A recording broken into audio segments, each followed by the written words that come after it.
Welcome to the Successful Life Podcast. I'm your host, Corey Barrier, and I'm here with my man, Chris Scoville. What's up, Chris? Just sitting here boxing myself and trying to get through the day, brother. So let's just pick up our conversation because we were having a really dope-ass conversation about some stuff that you're doing. Always in the green room. That's where the good conversation That's starts. right. So we started out with Chris's wife having a flat tire today, and he handled it like a man and went out and handled it after 4 hours worth of waiting. Well, I had to do my Facebook posts and stuff like that. Of course. Oh, this is great. So when I get out there, what's the first thing that I did? Well, you gotta take pictures. Right? I'm like this, and I'm not paying. She's like, really? On the side of the road, on the sawgrass, cars, right? And I'm like, yep. I'm about to save the day like a jerk, but yeah. I saw it. Here's the bottom line. No matter how upset I got at the price of the fix and the delay of me having to drive, it was hours. My wife did not get in an accident. Nobody got hurt. That's all that matters. It is. Money is money. I gave some money to someone. They're going to take that money and pay somebody that worked, and then they're going to go buy something. They're going to give the money, so the money will come back to me someday. But for sure. Anyway. And at the end of the day, it's just life. She's okay. That's right. That's right. So look, you've had some changes, right? I don't even know the changes, but I'm interested to find out because the last time we talked, I'll just let you tell the story. You've gone through a brand change, right? Or something along those lines? Well, yeah. I mean, did we talk? So I retired from service finance. Did we talk about that? We never talked about that. We haven't done a podcast, right? No. All right, cool. So we talked several times, but we haven't done a podcast. I'll do a recap for those of your folks that might not know who the hell I am, right? So who's this guy, right? So I've been in the industry like a really long time. I work with contractors. It's all I do. It's not a hobby. This is what I do for a living. I don't golf. I don't fish. I work with contractors. I love it. It's my passion. So I've been doing this more than half my life. I'm 52 years old. I know. I don't look it. You don't look it. Hold the compliments. But with all seriousness, my father was an attorney and he opened up Roscoe Construction. I was in high school. He built a custom home in Batavia, New York, and I helped him do that. And then at 19, when I finished college, I went down to South Florida and started doing roofs, doing tie beams. And then I was like, I think I want to get involved in the money side of this deal, right? So I became a mortgage broker, wholesale construction, or permanent side. And I was a banker for 26 years. So I did, unsecured, secured 203K, construction to permanent, always working with contractors, R-PACE, C-PACE, commercial, residential, HELOCs. Like I've done everything that you could imagine in the finance contractor space. So it was only natural for me to retire 2 months ago when we've launched and been building our software company called Blue Pages Pro. For those of you that haven't been there, go check it out. It's kind of cool. Blue Pages Pro. We built a software company over the last 2 years, bootstrapped, no investors, ground up, right? Didn't exist. It exists now. We've got damn near 19,000 members on the platform in the United States. We just signed a contract in Canada, so it's growing exponentially. So basically what happened is it got to the point where the company got so big that it was time for me to retire from service finance, where I was a senior vice president, business development dude. And I managed like Owens Corning and Beacon and Lennox and stuff like that, doing trainings and managing accounts. So it was only natural for me to, when I retired, to build a finance center within my software company. Why? Well, dude, it's what I do, right? Like I've been working with contractors providing financing solutions for 26 years. I wasn't about to give that up. So we built a financing center. We got 5 lenders that we built in there, a multi-lending platform, if you want to call it that. So it's real simple for me to do a consultation with a contractor, find out what their specific needs are for themselves and their customers, talk about their market, their credit score, average ticket, what they sell. Do you do good, better, and best? What do you install? Like I ask all the great questions. And then we line them up with either 1, 2, 3, or even sometimes 4 lenders so they can actually help their population, right? Because some people live in areas where it's just all great credit. All my customers pay cash. Sure they do. Those ones. All my customers, sure they do. Meanwhile, they slide you an Amex, and that's not cash, that's financing. But anyway, and then there's some places like, I won't even talk about the areas because I don't want to hurt anyone's feelings that are on this, but that just have challenged credit, right? That's people that are just subprime, right? There's even states that are notoriously between 600 and 649. So I got some lenders that help that bucket. And then lately, I've had to add mortgage solutions to it. And here's the reason why. Cost of home improvement projects is exponentially higher now because the cost of goods, right? That's right. My dudes out in California are doing, and I finance everything. It's not just roofs and windows, doors. If it goes in and out around it, I finance it. I even do commercial in 37 states. So your flooring in your kitchen and bath, they're like 225. That's not even, that's like a joke. Where in Florida, you can get away with $100,000 for flooring in a new kitchen, right? $225,000.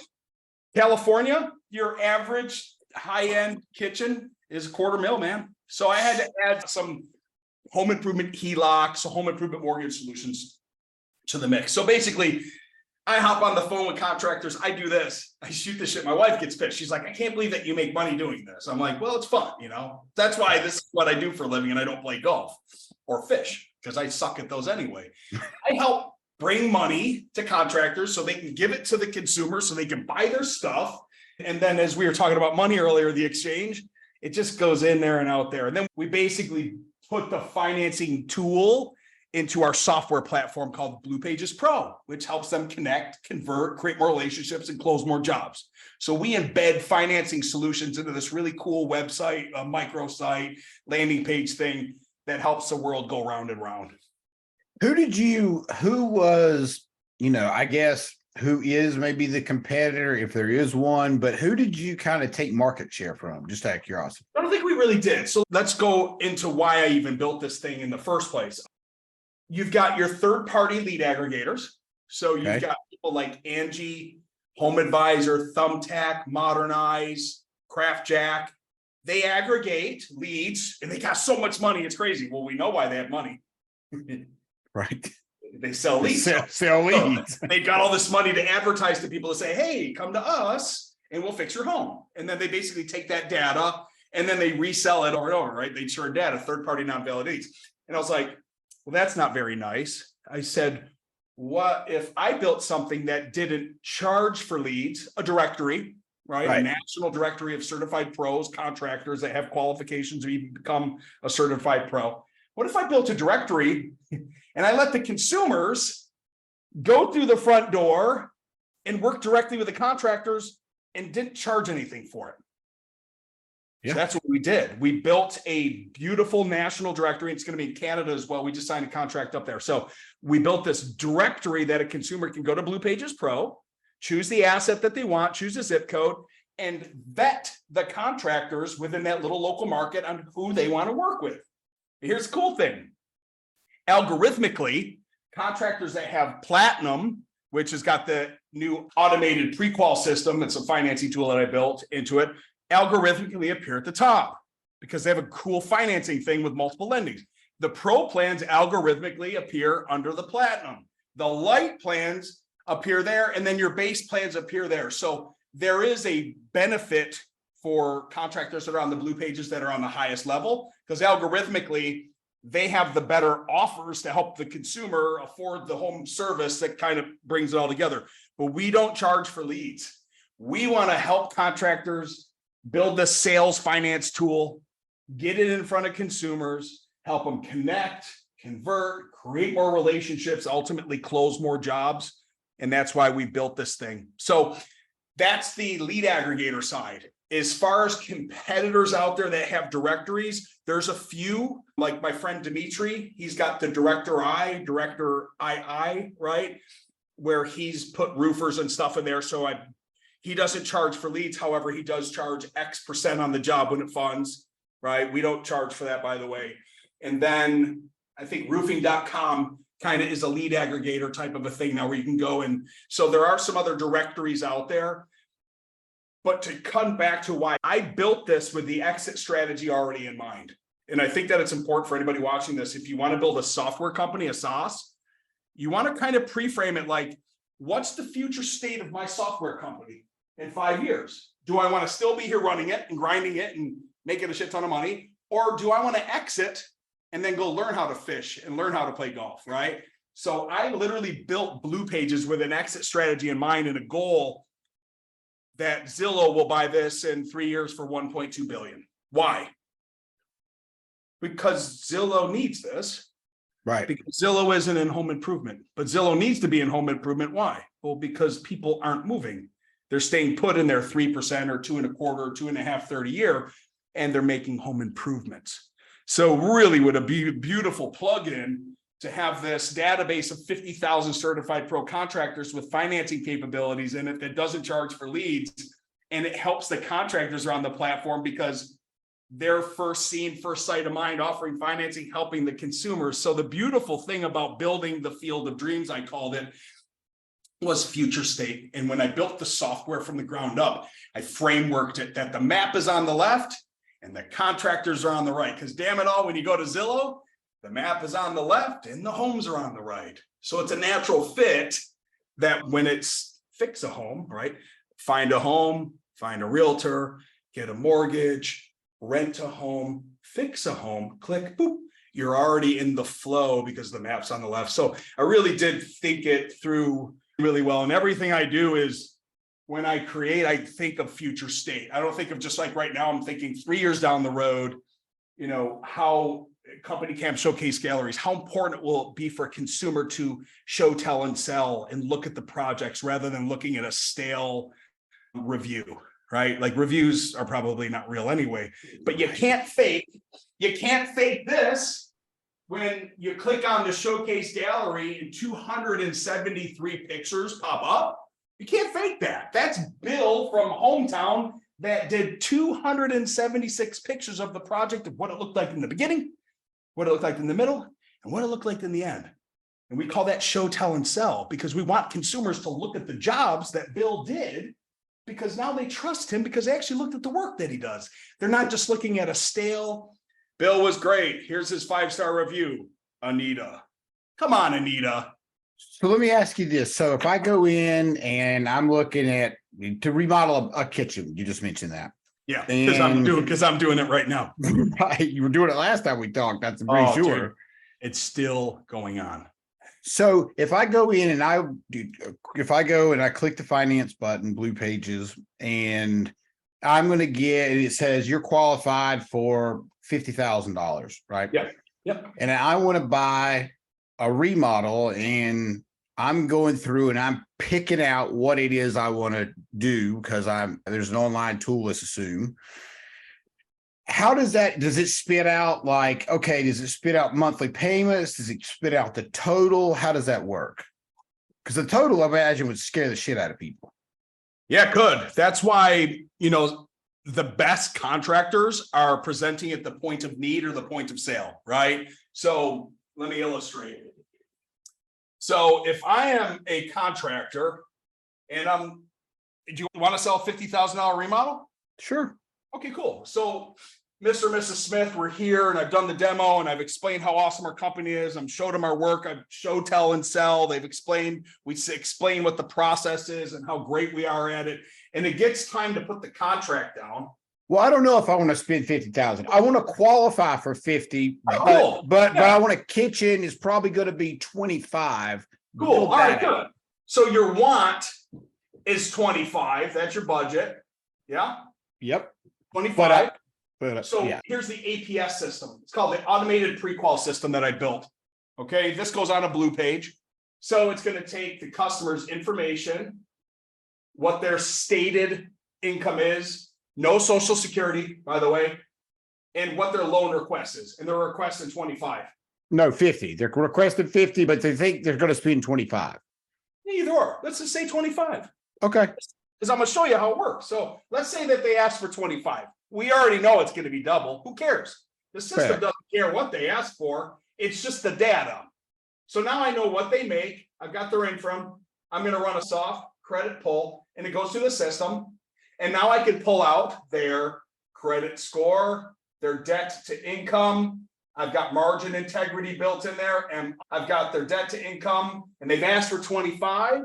But because he's got a platinum level color credit classification, 835 FICO and a 25% DTI. And I know that the contractor's margin integrity is 10% under. These are data intelligent points that I built into it, by the way. So I'm sorry if I'm speaking jargon, it doesn't matter. Here's the bottom line. Within 13 seconds, it's going to tell Mr. Smith, you're qualified. Now, the portal is going to say you're qualified because we have the data points. When he goes to the lender's portal for the application, now we go to application to the lender portal, LP, and he applies another soft credit pull. By the way, I still haven't pulled their credit. So the customer's really happy because we haven't dinged their Equifax, we haven't dinged their credit. We're just getting them to the approval.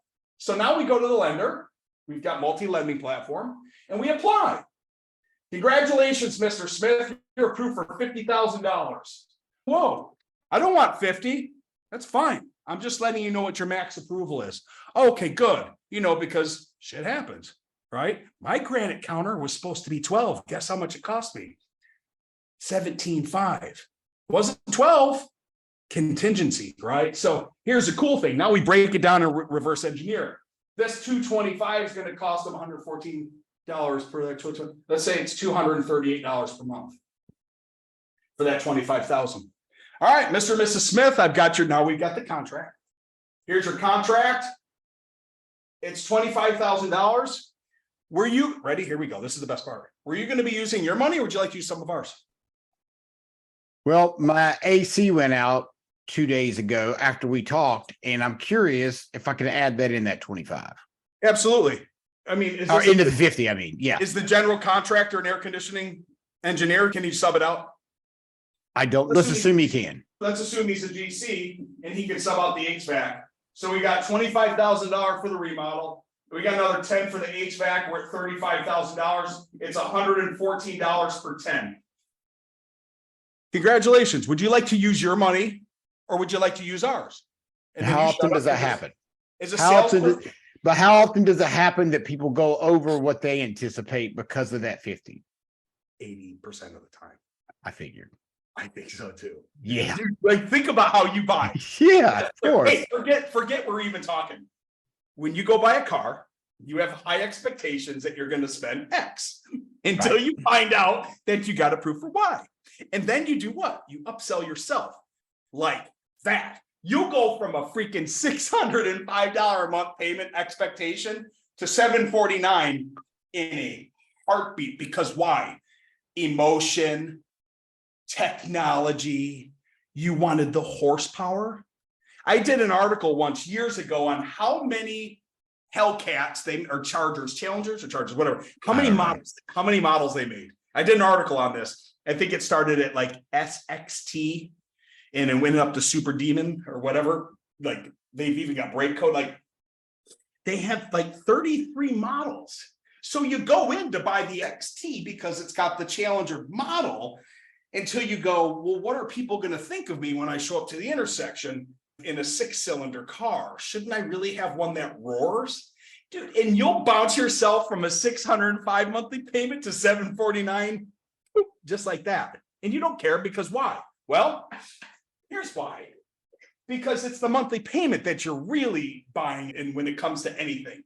That's right. It isn't the number. So my point when I'm doing sales trainings for guys on financing, when I say, hey, Mr. Smith, you know, you're going to do business with us. You're in love with us. Now it comes down to payment. Look, were you going to be using your money or would you like to use some of ours? And typically the consumers will go, what do you mean use yours? Well, we've got lenders over here. Matter of fact, I can let you know what you're approved to right now with a soft credit pull. It won't even affect you.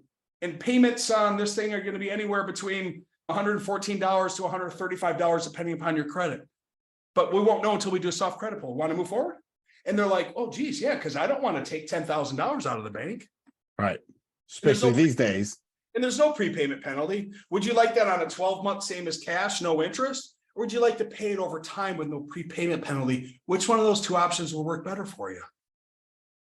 I'll probably pay it off in 12 months, but let's just take the longer one. I would say so too, because and then I would educate them on what a default rate is, right? So I want to educate the contractors that, look, it's fine, Mr. Smith, if you want no interest and you want to do 12 months, same as cash. However, if you don't pay it off in 12 months, it's going to default to 17.99%. Will that work for you? Then you be quiet and they go, no, perfect. Let me explain the program that we should give you then. This one's awesome, by the way. This is real. 12 months, no interest, no payment. On month 13, it converts to a $799 fixed 120. That's $121 per 10,000. So imagine this, dude. You buy the $10,000 air conditioner. This is cool. This is called a hybrid loan. You buy the $10,000 air conditioner, and for 12 months, you look at your wife and you go, you ready to burn it? She's like, yeah, burn it. And you burn the statement for 12 months in a row. No payments, no payments, no payments. And on month 13, it converts to a $799 and the payment's $121 a month. And you start making your payments to pay your air conditioner off. And then you sell your house in 6 months and you make, $355,000 because you're in a great equity position. And you basically had a free air conditioner for 2 years, like that's a hybrid loan. Those are super cool. Now I like those. And here's the reason why. This protects the consumer. If they don't make the payments within a promotional period and it's called defaults. I hate that word. It's horrible. But anyway, it's truth. By the end of the promo, that's why I cut promotional period. If you don't pay it off, it rolls over to a freaking ridiculously high interest rate. But these hybrids protect the consumer and the interest doesn't even accrue for a year. So these hybrids are awesome. So when I train contractors on how to get financing, how to offer it, how to sell it, get them set up, put the lender in place, train their team, get them motivated, market the hell out of it, make more money, help more customers with affordability. I always try to get them to put at least 1 or 2 in the bucket in their offer to consumers because it protects the consumer and it also protects the contractor. You know why? When that customer in 18 months from now or 24 months or 12 months from now would get a 17.99 or a 29% interest rate, guess what they do? They don't get mad at the lender. Right. They get mad at the contractor. That's right, because He's he's the one really that off. he's the one that sold it. So you may think you've made this customer happy and they're giving you 5-star reviews and you're going out there to do the AC tech thing that you do twice a year or the roof inspection. They're going to be happy until the 13th month if you don't put them in a hybrid program to protect them. So yeah, sorry if I'm talking a lot. That's what it's all about, dude.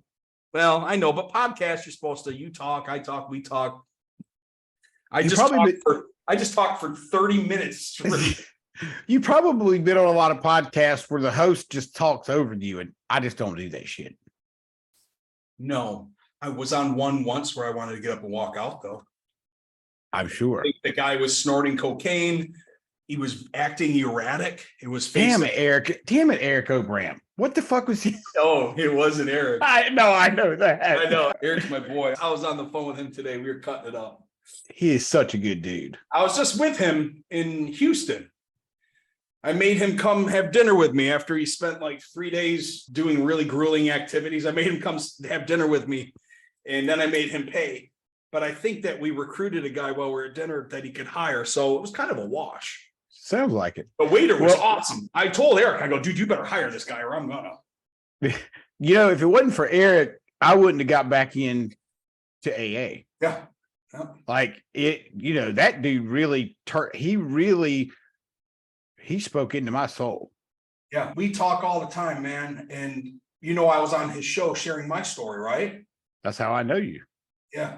It was 15 years. I was stuck in the dark hole for 15 years, man. And I don't live in regret. However, I do live in, how dare you say, like, how dare you steal time from your daughter and sharing stories and helping people? Like, I still was a good human being, but how dare you? Like, how dare I do that, man? All the people that are suffering and have had their lives cut short, and I was just stuck in kind of a dark place for 15 years. But you know what?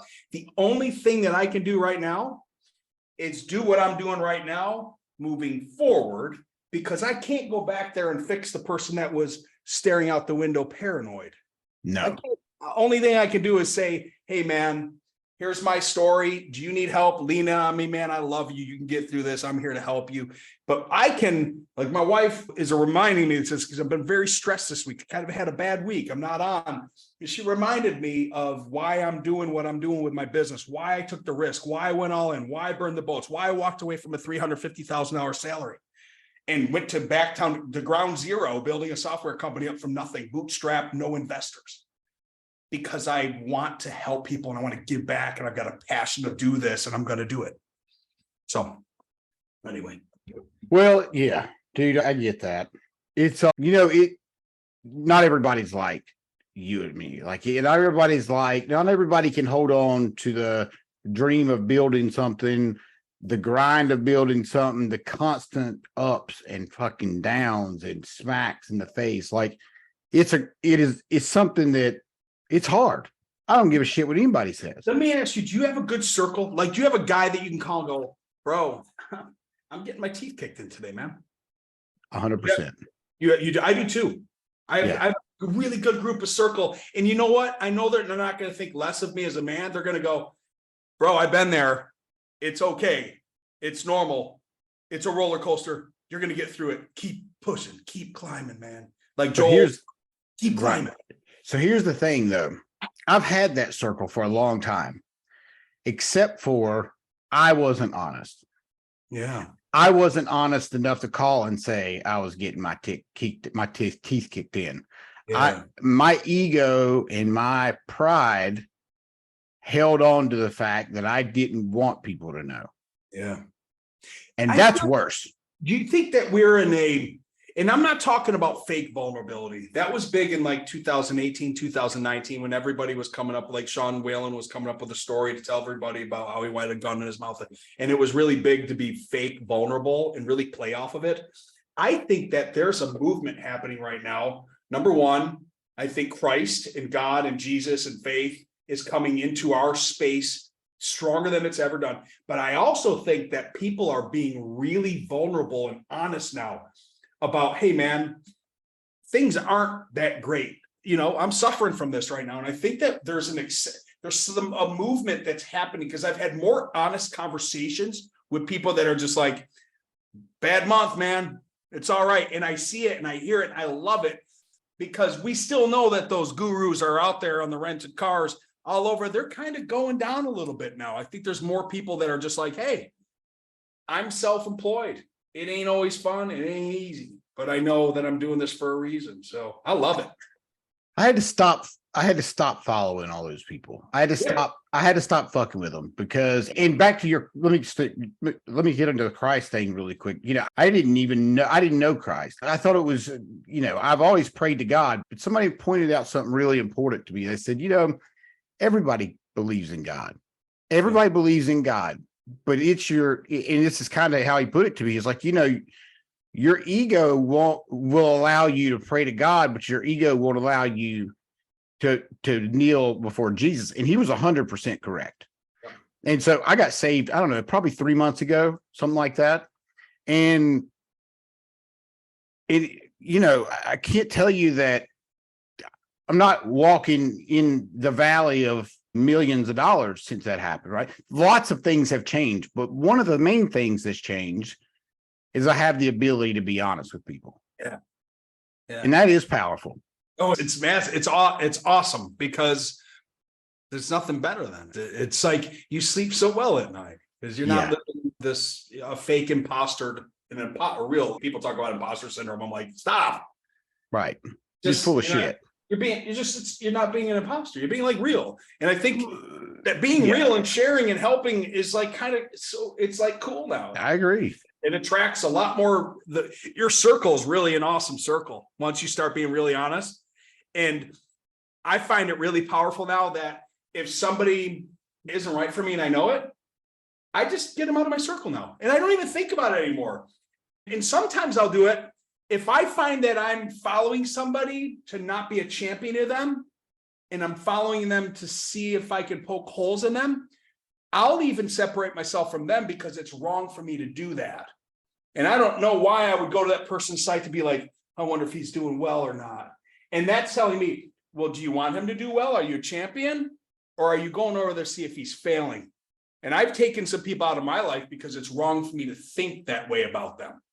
Yeah. And that's me being totally honest. I've removed people out of my life just simply because the person, I don't care for the person. They maybe don't care about me. So look, there's 6.9 or there's a lot of billions of people out there. We don't have to be in each other's circles, but I don't want to obsess and go look at your page to see how well or how horrible you're doing. That does no energy and anything good in my life. So I've been practicing a lot of that. And I learned that from Ed Milet, by the way, we're in control of our circle. We really are. Yeah. 100%. Yeah. I like that. Yeah. I've met more people on social media. People are like, oh, social media. I'm like, no, like meeting you, meeting Eric, going and having dinner with him, sharing stories, reaching out when I'm not feeling so good. There's a group of people that I've met online that I think are going to be my friends forever. Like they're real people, man. And I'm just so blessed that I have social media because I've met some really cool cats, man. It's so fascinating, the people that will behind, let's call it in the DMs. I did a post 2 or 3 weeks ago that just talked about, I didn't really know who I am. I'll have a face for you. I'll have a face for the next person. I'll just be a different person because I'm a great salesperson. So I say that because it's not served me well, because I'm a pretty damn good actor, right? Yeah. So I could tell you things are great and you'll believe that. Yeah, of course. But that doesn't do anything for me other than just push me further down. Yeah. Yeah. And so I did a post, and I just kind of laid it out there. I mean, I really laid it out there, worse than I ever have in my life. And the people that have come out from that are like, I can't believe you put that up there, but I've had this, or I'm dealing with that, or it's pretty fascinating. And I feel like it's a blessing to me when somebody can then share whatever that thing is they're dealing with me. You're teaching someone else. It's okay for them to let it go too. Yeah, I didn't think about it. When I went on and then there's other people that hate you for it, by the way. Oh, for sure. But you know what? It's your circle, damn it. It's your circle. That's right. So when I came out and I told my story about being addicted to cocaine and drugs for 15 years, and I cured myself of it, walked away cold turkey many years ago and never looked back. My mom watched the podcast where I just openly talked about it, and she was so upset, bro. Because I told her that I had overcome addiction, but I never sat her down and said, Mom, here's what I did. It was from a Friday night till a Sunday, and I was addicted, and I never leave the apartment in California. I was working for banks. Like I was a professional banker that was addicted to cocaine. I never told her like the story. She knew she probably thought I was like smoking weed, right? And I stopped smoking. She called me. She was so upset. And she's 76. And she's like, honey, but what will the people say back in where we grew up? And I said, I don't care. I said, hopefully somebody watched the story that's been through what I've been through, and they know that they're going to be able to come out on the other side because they have the power to do it and the people and the support to do it. Like, Mom, this is what it's all about. We just lean in on people and we help people. And she, at the end of it, she's like, oh my God, that's beautiful. But man, she was really upset. She's like, I'm embarrassed. And what if the people find out from my church? And I'm like, you come from a different era, man. Mom, I love you. I needed to let this go. I'm helping people because I'm helping release it from myself and not holding myself in ransom and in prison the rest of my life. I've had more people reach out to me and walk up to me at trade shows. And I just spoke down in Houston from the stage. And I said, we've had a lot of people commit suicide. And I'm here. And a guy walked up to me after. He's like, bro, thank you so much. He goes, I will reach out to you. So that person was hurting.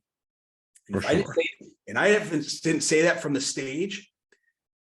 I don't know if I saved his life, but I made an impact in his life. And he walked up to me, he goes, thank you so much for delivering that message today. I needed to hear it. And he said, I'm going to connect with you. And if I ever need anybody, I'm going to contact you because you said it was okay. So I think I might have changed or saved someone's life. And I didn't, and it wasn't even my mission. It was what God said through me. Because when I go up on stage, I just go. So anyway. It's almost like you gave him an ace in the hole, right? He knows now, he's got the number, he's got the contact that if he needs it, and that could be all he needed. That's it. Just to know that there's one person out there that you can call that went through some really shitty shit. Yeah. Yeah, dude. It's really powerful. I love it. It's good. Yeah, dude. 100%. All right. Well, we kind of went off in a whole different direction. Then, well, I don't anticipate anything. I never know what's going to happen. But this has been a great conversation. So this will work. Your product, just to kind of wrap everything up, your Blue Pages will work for any contractor, for the customer. They really don't have to do shit, right? They just have to put it on their. No, contractors have to do the work, right? So Okay. Thank God they do, right? Because nothing should be that easy, right? We're going to build this thing. We're going to teach you about financing. We're going to get you enrolled with a lender. We're going to teach you how to sell. You're going to get a portal. You're going to get a mobile app. You're going to get digital business cards. You're going to have this tool that we call a Blue Page. We're going to integrate it to your website. It's going to be out there in the stratosphere, www. But you still have to show up and work. Well, no. Let me be clear. So I was just saying, like, they don't have to do any of the pay. They don't have to. It's not a pain in their side to have this. That's what I mean. No, you just got to do it. But it's easy. Dude, seriously, let's be honest. I'm glad you brought this up. I could send an enrollment link to somebody and it costs them absolutely nothing to enroll with a lender. And it'll just sit in the inbox. Why? Because people don't take action, man.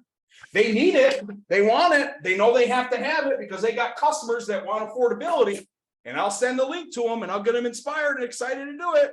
But they got to go in, they got to open it up, and they got to go find their EIN number. And when did we get incorporated, Phyllis? I don't know. I'll go get the folder. Oh, ring. Okay, yeah, right. So, squirrel, hot dog in the hallway. They still have to take action. Right. Once they take action, though, I'm gonna make it happen. Yeah, that was the point. Is I want to make it clear that, like, it's not a lot of work, dude, for a contractor. Like, it's not like you got to do a whole bunch of stuff. It costs nothing to get enrolled for financing except some attention. Right. Like, and I'll teach you how to sell it. And if you say, well, the financing programs have dealer fees. No, what we'll do is we'll take all the ones that have dealer fees and we'll get rid of them. And we'll give you the 5 or 6 or 7 that have no dealer fees. You can go to market with that. And then you'll fall in love with financing. And then you're going to want to offer other different hybrid programs that might cost the customer money.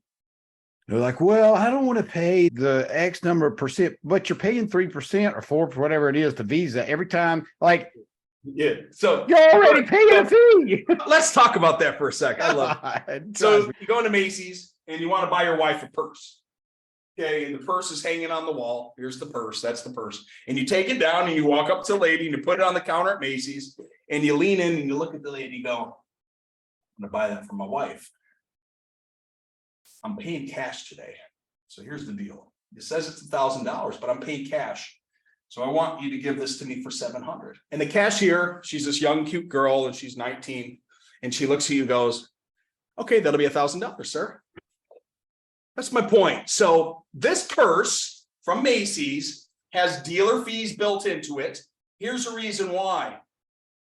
They have no idea how you're going to transact when you go up to the counter to buy it. Do they care that you're handing $700 cash? Do they care that you're handing an insurance check? Do they care that you're paying by a paper credit card? Discover, Amex, MasterCard, Visa, Apple. They don't care. The price is $1,000. Now, Amex, this one is 3.25. This one's 2.75. This one is X. This one's Y. The credit card companies may charge a different merchant fee on that. Let's say that they're all under 3. It's already built into the purse. That's right. So when contractors tell me I don't pay dealer fees, all of my customers pay cash, I say, cool. Understand, we've got no dealer fee programs that'll work for you. But let me ask you a quick question.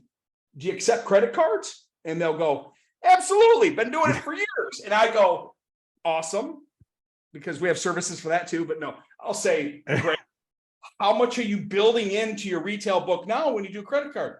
Oh, nothing. And I go, oh God, so you've been stealing 3% from yourself for all these years? Why? 100%. Consumers pay for financing within the price of the product because financing is a product, just like a nail on a roof. The nail is built into the contract. Nails, products, shingle, tile, metal, financing is part of the contract price because the consumer is buying a product, and within the product are things that cost money. Financing is built into the price because it's a product. It's a means to get something done. So you can very easily, as a contractor, build 10% into your retail book. You're selling air conditioners today for $10,000 without financing. On Monday, you sell the same air conditioner for $11,000. And now you can offer 15 programs that are under a 10% dealer fee and stop losing money on credit card swipes. And that's called zero cost averaging at the end of the year. Because if 80% of your jobs are closed under a no dealer fee program and you've built 10% in, you can see how you can get a cum throughout the year at zero cost average at the end of the year. We closed 80% on no dealer fee programs. We closed 5% on programs that cost 5%. We closed 10% on programs that cost 8%, and 3% of the jobs were at 10. We are winner chicken dinner, man, because 80% of them closed with that higher where you're making an extra $1,000 per 10,000. Anyway, we do zero cost averaging to show the contractors this is how you do it. You don't lose money and you keep your P&L super happy. That's it. I've been doing this a long freaking time, man. But you're exactly right. You're 100%. That is 100%. Like, this is a little, dude. I will talk to contractors just like this. You go into the white, you buy the person, they start thinking they're like, everything's got dealer fees, your gasoline, your food, your grocery stores, because they don't know how you're going to pay when you get to the register. And they ain't going to risk not making their dealer fee or whatever fee, right? They have to pay. They have to bake it in. They have to bake it in. Everything's got it baked in. This damn water had it baked in. Yeah, for sure. Oh, well, anyway. Yeah, dude, you're 100% right. So yeah, absolutely. I agree. Totally.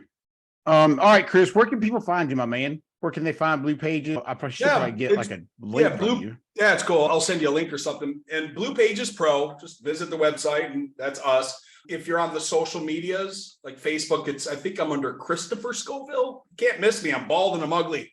I don't really do the Instagram. I'm under there, Chris Scoville. And then I'm on LinkedIn. I've learned something interesting with LinkedIn. You go over there and just be nice to people and have fun and not be a stiff guy with a tie. It's a lot of fun because they ain't used to it. Engagement on LinkedIn is fire because I treat LinkedIn just like I do the social medias. Funny videos, some memes every now and then, me being super passionate, dropping some F-bombs, sorry, Lord. Like, they're not used to it over on LinkedIn. And I'll get vice president, senior vice president, C-suite level, venture capital people call me going, dude, you're crazy. But you got our attention. Let's talk, right? So I'm crushing it on LinkedIn. It's like Joey Yak's freaking commercials. Yeah. Right? You know Joey Yak? Yeah, I know him. He does the crazy contractor commercials that are just ridiculous, but you can't help but to watch them. Yeah. Who are some of your mentors? Some of my mentors, well, Ed and Andy were for years. Yeah, with Arate? Yeah. Yep. And then I moved over from there to Sean. So Lions Den? Yep. And then I moved away from all of them.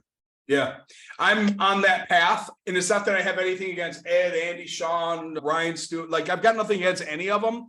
I think that I've gotten to a point, to a level where now I get to go to YouTube and study. Right? Like, some days I need motivation. So I go to, what I do for motivation. Some days I want to learn from Alex Hermosi and I want to be completely inspired on something because he's very knowledgeable. Some days I need Ed.